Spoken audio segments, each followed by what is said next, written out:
Je lirai dans l'évangile de Jean, chapitre 5, versets 31 à 47. C'est Jésus qui parle. Il dira, si c'est moi qui rends témoignage de moi-même, mon témoignage n'est pas vrai. Il y en a un autre qui rend témoignage de moi et je sais que le témoignage qu'il rend de moi est vrai. Vous avez envoyé une délégation vers Jean et il a rendu témoignage à la vérité, Jean le Baptiste. Pour moi, ce n'est pas d'un homme que je reçois le témoignage, mais je dis ceci afin que vous soyez sauvés. Jean était la lampe qui brûle et qui luit, et vous avez voulu vous réjouir une heure à sa lumière. Moi, j'ai un témoignage plus grand que celui de Jean, car les œuvres que le Père m'a donné d'accomplir, ces œuvres mêmes que je fais, témoignent de moi que c'est le Père qui m'a envoyé. Et le Père qui m'a envoyé a rendu lui-même témoignage de moi. Vous n'avez jamais entendu sa voix, vous n'avez point vu sa face, et sa parole ne demeure point en vous, parce que vous ne croyez pas à celui qui l'a envoyé. Vous sondez les Écritures parce que vous pensez avoir en elles la vie éternelle. Ce sont elles qui rendent témoignage de moi, et vous ne voulez pas venir à moi pour avoir la vie.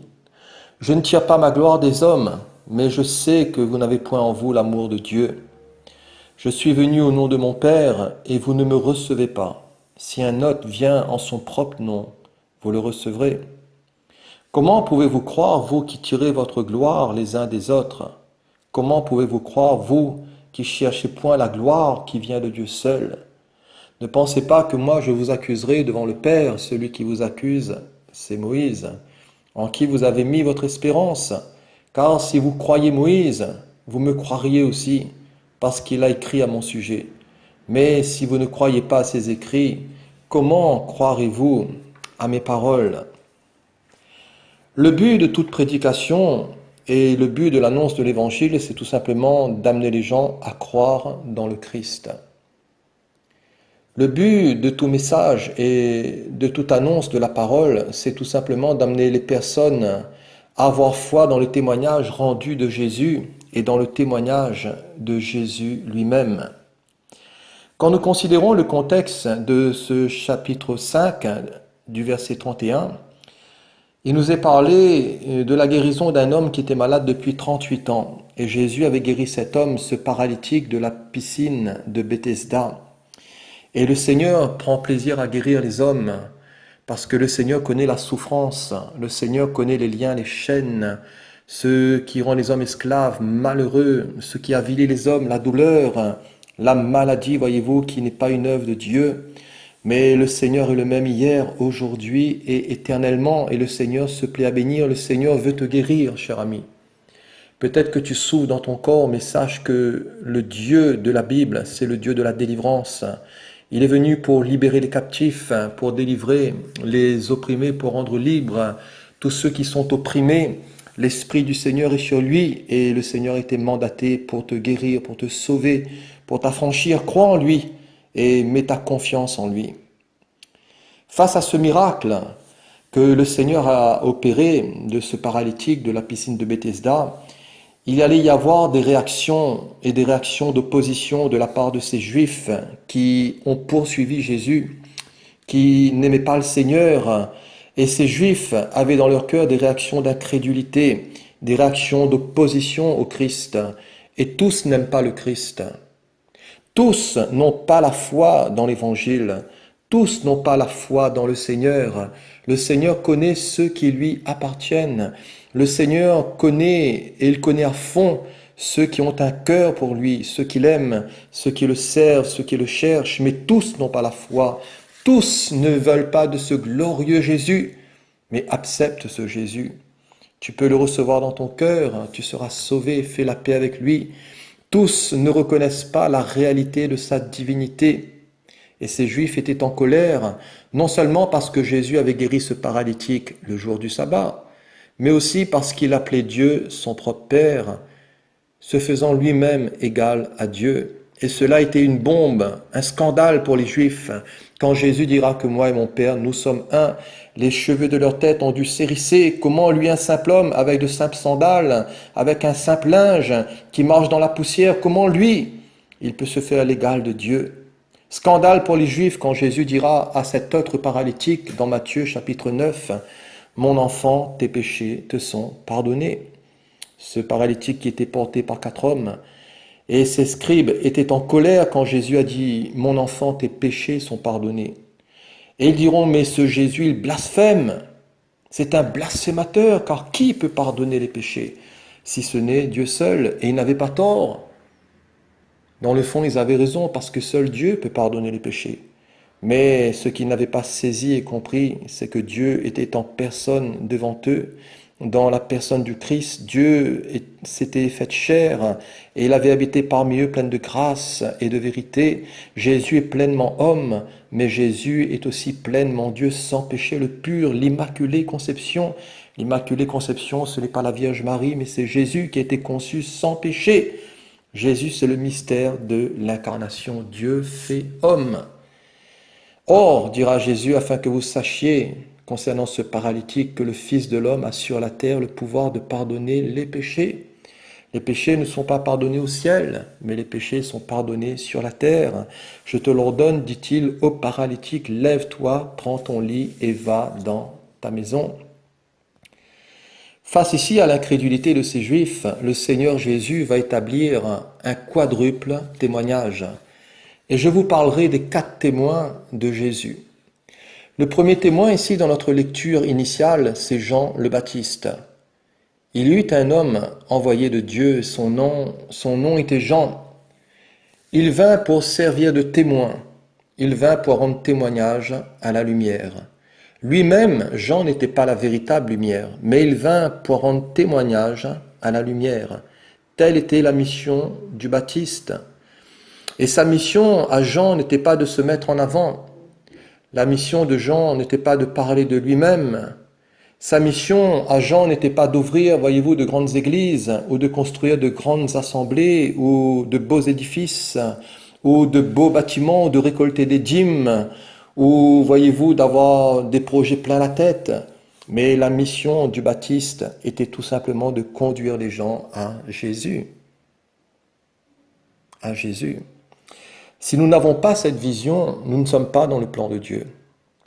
Le désir de Dieu, c'est que nous soyons aussi comme Jean, de ceux qui annoncent le salut en Jésus, parce que le salut, c'est Jésus. La mission de Jean était de conduire les gens au Christ, à la repentance et à des réformes de cœur. Voici, disait-il, l'agneau de Dieu qui ôte le péché du monde. Et quand on posait à Jean la question, « Mais toi, qui es-tu ? Qui es-tu » Alors il leur disait ouvertement, « Je ne suis pas le Christ, mais je suis la voix de celui qui crie dans le désert. Je ne suis pas le Christ. » Combien de ceux qui se prétendent être le Christ? Combien de faux Christ? Si quelqu'un se prétend être le Christ, il y a un test à faire, demandez-lui où sont ses marques. Dites-lui de vous montrer les marques qui se trouvent dans ses mains, ou dans son côté, ou dans ses pieds. Et vous allez découvrir tout de suite que c'est un faux Christ. Dans l'évangile de Jean, chapitre 20, Jésus va apparaître aux disciples, et Thomas était absent. Et au verset 24, il est dit que Jésus va apparaître aux disciples une deuxième fois, et Thomas sera présent. Thomas, appelé Didyme, l'un des 12, il n'était pas avec eux lorsque Jésus vint. Les autres disciples lui dirent donc, « Nous avons vu le Seigneur. » Mais il leur dit, « Si je ne vois dans ses mains la marque des clous, et si je ne mets mon doigt dans la marque des clous, et si je ne mets ma main dans son côté, je ne croirai point. » 8 jours après, les disciples de Jésus étaient de nouveau dans la maison. Dans la maison. Et Thomas se trouvait avec eux. Jésus vint, et les portes étant fermées, Jésus se présenta au milieu d'eux, et Jésus leur dit que la paix soit avec vous. Alors il dit à Thomas, parce que le Seigneur connaît toutes choses, « Avance ici ton doigt, Thomas, et regarde mes mains. Avance aussi ta main et mets-la dans mon côté, et ne sois pas incrédule, mais crois, Thomas. » Thomas lui répondit, « Mon Seigneur et mon Dieu. » Jésus lui dit, « Parce que tu m'as vu, tu as cru. Heureux ceux qui n'ont pas vu et qui ont cru. » Jean le Baptiste n'était qu'une voix, mais il n'était pas la parole. Jean le Baptiste n'était qu'une lampe, mais il n'était pas la lumière. Jean le Baptiste baptisait d'eau, mais il ne baptisait pas du Saint-Esprit. Jean le Baptiste n'avait pas de salaire mirobolant. comme certains prophètes modernes, mais il se nourrissait de sauterelles et de miel sauvage. Les 4 témoins de Jésus. Le premier témoin, c'est Jean le Baptiste. Le second témoin, ce sont les œuvres mêmes de Jésus. Au verset 36, Jésus dira « Moi j'ai un témoignage plus grand que celui de Jean, car les œuvres que le Père m'a donné d'accomplir, ces œuvres mêmes que je fais témoignent que c'est le Père qui m'a envoyé. » Et les œuvres de Jésus sont nombreuses, miraculeuses et merveilleuses. Il est dit que tout ce qu'il fait à merveille. Dans l'évangile de Jean, chapitre 9, en guérissant cet aveugle-né, cet homme qui était né aveugle, Jésus dira « Il faut que je fasse, tandis qu'il est jour, les œuvres de celui qui m'a envoyé. La nuit vient où personne ne peut travailler. Pendant que je suis dans le monde, je suis la lumière du monde. » Et pour démontrer qu'il est véritablement la lumière du monde, le Seigneur va rendre la vue à une personne qui n'avait jamais vu, une personne qui était plongée dans les ténèbres, quelqu'un qui était né aveugle. Et Jésus lui a ouvert les yeux et il a pu voir la lumière. Mais à ces pharisiens hypocrites, Jésus dira à ses propres justes, « Mais je suis aussi venu dans le monde pour un jugement, pour que ceux qui ne voient point voient, et que ceux qui voient deviennent aveugles. » Dans l'évangile de Jean, chapitre 11, pour démontrer que Jésus est la résurrection et la vie, il va relever Lazare de la mort. Et Jésus dira « ôtez la pierre ». Et Jésus veut nous faire sortir de nos sépulcres. Jésus veut nous faire sortir de nos tombeaux. Peut-être que tu es plongé dans la mort morale, dans la mort psychique, dans la mort sentimentale, dans la mort affective. Dans ton être, tu es brisé, tu es cassé, parce que la vie t'a cassé, ta famille t'a cassé. Dans ton travail, tu as été détruit par des calomnies, par des ladilafés. Et le Seigneur donne cet ordre d'ôter la pierre. Jésus va te faire sortir de ton tombeau. Écoute cette parole, bien-aimé, le Seigneur va te faire sortir de ton sépulcre et il va venir te délivrer, il va venir te sauver, te ressusciter, t'apporter de la joie, de la vie, de l'espoir, de l'espérance. Jésus est un avenir sûr et certain et confiance en lui. Marthe, la sœur de Lazare, dira « Mais Seigneur, il sent la mort, car il y a 4 jours qu'il est là. » Jésus lui dit « Mais ne t'ai-je pas dit que si tu crois, tu verras la gloire de Dieu. Lazare sort !» Et la Bible nous dit que le mort sortit. Et heureusement que Jésus a cité le nom de Lazare, sinon c'est tous les cadavres qui seraient sortis. La parole du Seigneur est si puissante. Quelques-uns allèrent trouver les pharisiens, ces religieux, et leur dire ce que Jésus avait fait. Après que le monde religieux s'assembla suite à ce miracle de Lazare, ils dirent « Mais que ferons-nous? Car ce Jésus, cet homme, fait beaucoup de miracles, et tous croiront en lui. » Et dès ce jour, ils résolurent de faire mourir Jésus. Mais sans qu'ils s'en rendaient compte, voyez-vous, l'œuvre de la croix allait être la plus grande œuvre que Jésus allait accomplir. Et à leur insu, et à l'insu de ces religieux, la volonté de Dieu allait s'accomplir, c'est-à-dire que Christ allait mourir pour nos péchés et qu'il allait ressusciter aussi pour nous justifier. Dans l'évangile de Jean, chapitre 6, Jésus dira, au travers toujours des œuvres de Jésus, qu'il est le pain de vie. Et pour démontrer qu'il est le véritable pain de vie, qu'est-ce que Jésus fera? Jésus fera la multiplication des pains. Jean dira que Jésus a fait encore beaucoup d'autres choses. Et si on les écrirait en détail, je ne pense pas que le monde même pourrait contenir les livres qu'on écrirait. Et si seulement dans notre siècle, dans notre génération, dans nos continents, il fallait relater tout ce que Jésus a fait dans les pays, dans les villes, dans les nations, dans les peuples, au travers des langues, dans les continents, dans les îles. Combien de miracles qui authentifieraient l'œuvre du Seigneur, l'œuvre de sa mort, de sa résurrection, de la puissance de ses meurtrissures, de son sang, de son esprit, de son travail inouï. Aucune bibliothèque ne pourrait contenir tous les témoignages de notre siècle. Les 4 témoins de Jésus. Le premier témoin, c'est Jean le Baptiste. Le deuxième témoin, ce sont les œuvres mêmes de Jésus. Le troisième témoin, c'est le Père, c'est le témoignage du Père. Verset 37-38, « Le Père qui m'a envoyé a rendu lui-même témoignage de moi. » Et le témoignage du Père, c'est un témoignage qui est public. Dans Matthieu 3, verset 16, « Après, dès que Jésus eut été baptisé, il sortit de l'eau. Et voici les cieux s'ouvrirent, et il vit l'Esprit de Dieu descendre comme une colombe et venir sur lui. Et voici une voix fit entendre des cieux ces paroles, celui-ci est mon Fils bien-aimé, en qui j'ai mis toute mon affection. Le témoignage du Père, c'est un témoignage public concernant son Christ. Celui-ci est mon Fils bien-aimé, en qui j'ai mis toute mon affection. Dans le baptême de Jésus, il y a le Père, il y a le Fils, et il y a le Saint-Esprit. Dieu rend témoignage ici de son oint, de son Messie. Si le témoignage du Père était un témoignage public, ce témoignage aussi, nous l'avons lors de la transfiguration.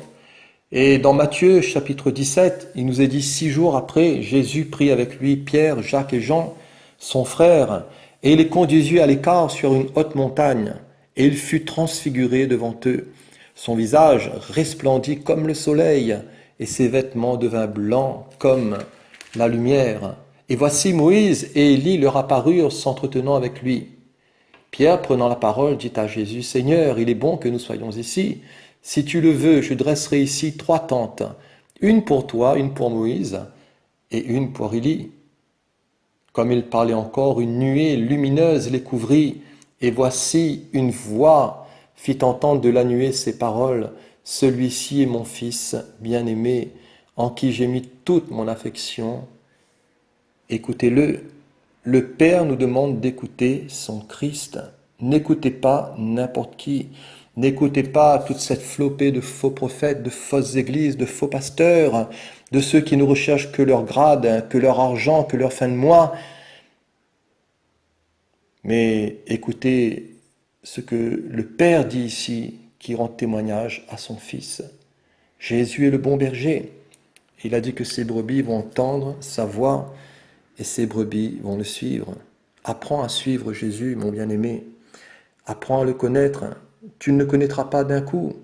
Tu ne le connaîtras pas d'un coup comme ça, mais tu vas l'apprendre à le connaître d'une manière progressive. Et tu vas apprendre à l'aimer, à le servir. Tu vas apprendre à entendre sa voix, identifier sa voix parmi 1001 voix. Tu vas apprendre à le suivre, à suivre son Saint-Esprit.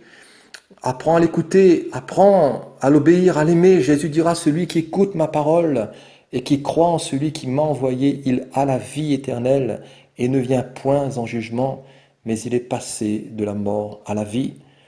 Si le témoignage du Père était un témoignage public, le témoignage du Père a été aussi un témoignage d'amour. Il est dit que Dieu a tant aimé le monde qu'il nous a donné son Fils, son unique, son Christ, afin que quiconque croit en lui ne périsse point, mais qu'il ait la vie éternelle. Dieu n'a pas envoyé son Fils dans le monde pour qu'il juge le monde, mais pour que le monde soit sauvé par lui. Celui qui a le Fils de Dieu, il a la vie. Celui qui n'a pas le Fils de Dieu, il n'a pas la vie, mais la colère de Dieu demeure sur lui. Dieu prouve son amour envers nous, en ce que lorsque nous étions encore des pécheurs, Christ est mort pour nous. Le témoignage de Dieu est que nous croyons dans son Fils. C'est si clair et si net. Le témoignage de Dieu est que nous honorions le Fils et le Père. Celui qui n'honore pas le Fils, il n'honore pas le Père qui l'a envoyé. La parole nous dit que Jésus est le chemin, la vérité et la vie, et qu'il y a un seul médiateur entre Dieu et les hommes, et ce seul médiateur, c'est Jésus-Christ, fait homme. Le témoignage du Père, c'est aussi un témoignage de plein pouvoir légué à son Fils. Et le Père aime le Fils, et il a remis toutes choses entre ses mains. Tout pouvoir, dira Jésus, m'a été donné dans le ciel et sur la terre. Dans Acte 10, verset 42, ce verset atteste que c'est lui, Jésus, qui a été établi par Dieu, juge des vivants et juge des morts. Les 4 témoins de Jésus. Le premier témoin, c'est Jean le Baptiste.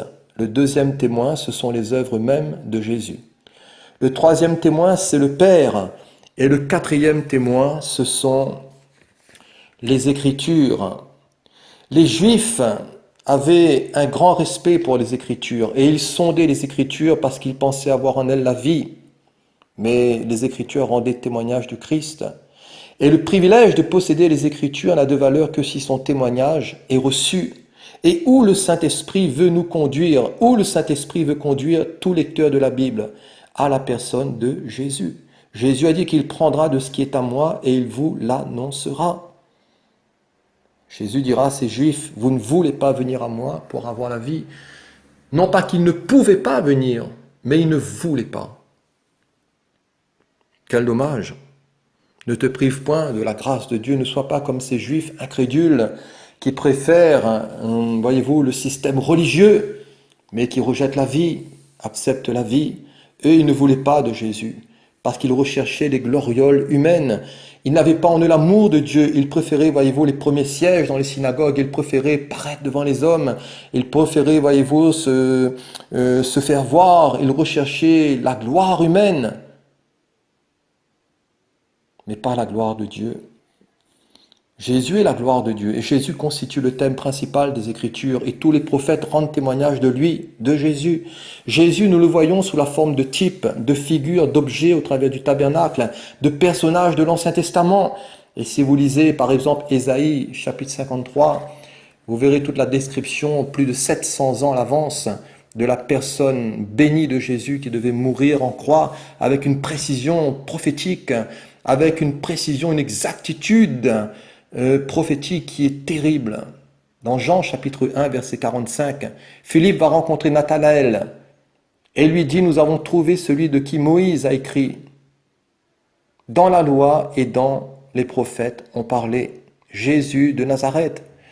Le quatrième témoin, ce sont les Écritures. Philippe va rencontrer Nathanaël et lui dit, nous avons trouvé celui de qui Moïse a écrit dans la loi et dont les prophètes ont parlé, ce Jésus. Nathanaël lui dit, mais peut-il venir de Nazareth quelque chose de bon? Philippe lui dit, viens et vois. Le témoignage des Écritures, Luc chapitre 24, verset 27. Après la résurrection, Jésus se montra aux disciples et il leur dit, ô hommes sans intelligence, et dont le cœur est lent à croire tout ce qu'ont dit les prophètes, ne fallait-il pas que le Christ souffrit ces choses et qu'il rentrât dans sa gloire? Et commençant par Moïse et par tous les prophètes, il leur expliqua dans toutes les Écritures ce qui le concernait. Plus que tu vas lire la Bible, plus que tu vas t'imprégner de la Bible avec ton cœur, c'est plus que tu vas être imbibé de Jésus. C'est plus que tu vas être rempli de lui, de son esprit, de sa gloire, parce que les Écritures vont te révéler non pas un système religieux, non pas des pratiques, des règles, non pas un système fermé, bouché, mais les Écritures vont te révéler par le Saint-Esprit la personne merveilleuse de Jésus. Et Jésus va changer ta vie.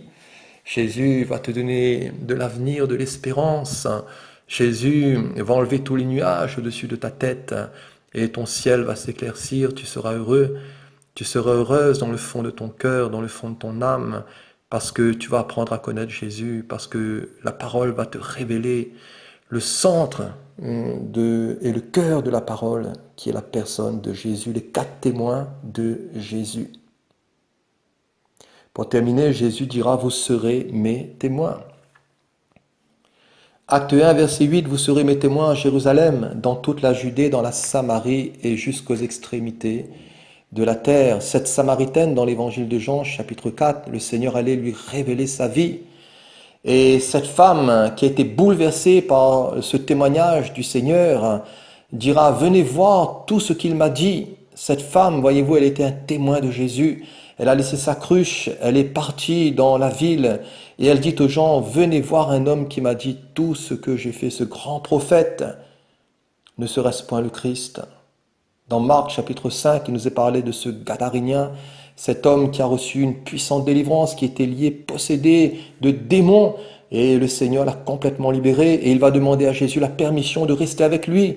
Mais la Bible nous dit que Jésus ne lui permit point, mais il lui dit, va dans ta maison, va vers les tiens et sois mon témoin. Raconte tout ce que le Seigneur t'a fait, comment il a eu pitié de toi, comment il t'a relevé, comment il t'a secouru. Oh, que tu es un homme battu, tu étais un homme qui était complètement anéanti. Personne ne pouvait plus te secourir, mais le Seigneur a eu pitié de toi. Cet homme, ce Gadarénien s'en alla et il se mit à publier dans toute la Décapole, c'est-à-dire dans 10 villes, tout ce que Jésus avait fait pour lui. Tu ne pourras pas te taire quand le Seigneur va agir dans ta vie. Tu ne pourras pas rester la bouche fermée parce que les pierres vont crier. Sois un témoin de Jésus. N'aie point honte, mon bien-aimé, du témoignage à rendre à notre Seigneur Jésus. Les gens n'ont pas honte de vivre dans la souillure. Les gens n'ont pas honte de vivre dans les ténèbres, dans l'occultisme, dans la magie, dans la sorcellerie, dans l'impudicité, dans l'impureté, dans des liens infects et purulents, dans l'homosexualité. Les gens n'ont pas honte de vivre dans des choses dégradées. N'aie point honte du Seigneur, n'aie point honte de l'Évangile, comme ce Gadarénien qui s'est mis à publier partout ce que Jésus avait fait pour lui. Crois dans le Seigneur, témoigne de lui, vis pour Jésus, et sois aussi un témoin pour le Seigneur.